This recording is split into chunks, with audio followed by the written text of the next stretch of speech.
আসসালামু আলাইকুম প্রিয় দর্শক, সবাই কেমন আছেন? এসএস রূপগণের পক্ষ থেকে আন্তরিক শুভেচ্ছা। দেখতেই পাচ্ছেন বন্ধুরা, প্রতিনিয়ত কাজের মধ্যে থাকতে হয়। কোথাও আগাছা পরিষ্কার করতে হচ্ছে, কোথাও গাছের খাদ্যের ঘাটতি আছে কিনা বিভিন্ন জিনিস দেখতে হয়। তো ছাদ বাগান যারা করছেন তারা নিয়ত এই কাজের মধ্যে দিয়ে দিনানিপাত করছেন। তো আমি বিশেষ করে আজকে ছাদ বাগানে যারা আছেন তাদের জন্য প্রয়োজনীয় একটি টিপস নিয়ে এসেছি।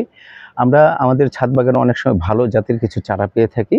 কিন্তু সেই জাতের চারাগুলো একাধিক কিভাবে করব সেটি আমাদের জানা থাকে না, অথবা সেটির যে পুরো প্রক্রিয়াটি সম্পাদন করতে যা লাগে সেগুলো উপকরণগুলো না থাকার কারণে সেটি হয়ে ওঠে না।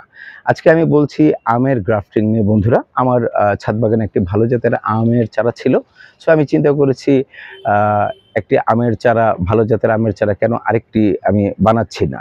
তো সেই জায়গা থেকে আমি এখানে একটি গ্রাফটিং করেছি এবং আলহামদুলিল্লাহ খুব সাকসেসফুলি আমার গ্রাফটিংটি হয়েছে। দেখতে পাচ্ছেন আপনারা এই গ্রাফটিং এর সাথে সবাই পরিচিত।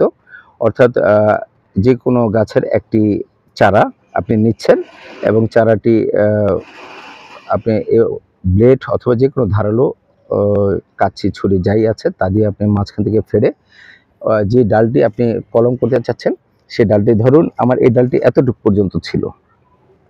জাস্ট এরকম একটি ডাল, পাতা টাতা সব কিছু কেটে আমি এখানে ঢুকিয়ে দিয়েছি এবং ভালো করে পলি দিয়ে বেঁধে দিয়েছি। সো অ্যাট দ্য এন্ড আমাকে দেখতেই পাচ্ছেন আপনারা নতুন আরও অনেক ডাল ছাড়ছে এদিক দিয়ে। দ্যাট মিনস এটি সাকসেসফুল হচ্ছে। সো আপনারা যারা ছাদ বাগানে আছেন তারা আপনাদের সেম আনারের চারা হতে পারে আপনার পেয়ারার চারা, হতে পারে মালটার চারা, যে কোনো ফলের চারা যেটি আপনার কাছে খুবই মনে হয়েছে, আপনার কাছে ভালো একটি জাত এসছে, সেই চারাটি আপনি কিভাবে গ্রাফটিং করে আরেকটু বাড়াতে পারেন সেটিরই একটি প্রক্রিয়া দেখালাম। তো আরও কিছু প্রক্রিয়া বাকি রয়েছে, যেমনটি ধরুন আপনার কাছে আনারের চারা, ভালো জাতের চারা রয়েছে কিন্তু গ্রাফটিং করার জন্য যে ছোট চারাটি দরকার সেটি আপনার কাছে নেই। সো আপনাকে চারা করতে হবে, বীজ থেকে চারা বানাতে হবে, যেমনটি আমি বানিয়েছি। আমের বীজ থেকে আমরা যে আমের বীজগুলো খেয়ে ফেলে দিই, আমি মূলত ফেলে দিইনি, ফেলে দিয়েছি কিন্তু আমার বেডের উপরে ফেলে দিয়েছি। সেখানে অনেকগুলো আমের চারা হয়ে আছে, সেগুলো এখন প্রক্রিয়াজাত করব।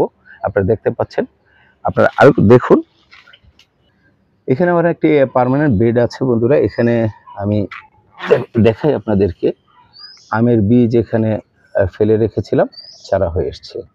এখানেও দেখতে পাচ্ছেন চারা হয়ে আছে, ওইখানে চারা হয়েছে এবং কিছু চারা আমি এই যেই সিমেন্টের ছোট ছোট ব্যাগগুলো আছে সেই ব্যাগে আমি রাখছি রোপণ করে। কেননা এটি যদি পারণ বেডে থাকে এটির শিকড় অনেক দূর পর্যন্ত চলে যাবে, দেন চারাটি আবার নতুন করে এরকম ব্যাগে ওঠাতে এবং তাতে গ্রাফটিং করতে একটু সময় সাপেক্ষ বিষয় হয়ে যাবে এবং ঝামেলার বিষয় হয়ে যাবে। সো চারাগুলো ছোট থাকা অবস্থাতেই, যেমনটি ধরুন এখানে আমি রেখেছি, এই চারাগুলো দেখতে পাচ্ছেন উঠিয়ে রেখেছি এবং এখানে যেই ব্যাগের ভিতরে মাটিগুলো আছে সেখানে আমি এগুলো এখন লাগিয়ে দেব।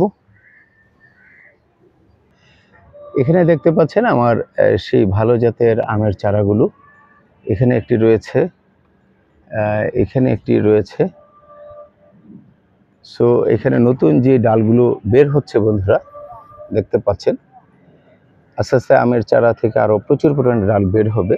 সেই ডালগুলো ফেলে না দিয়ে আমি সেই আমের চারাগুলোর সাথে যদি যুক্ত করে দিতে পারি তাহলে একটি ভালো জাতের আমের চারা আমার বা আপনার হয়ে গেল।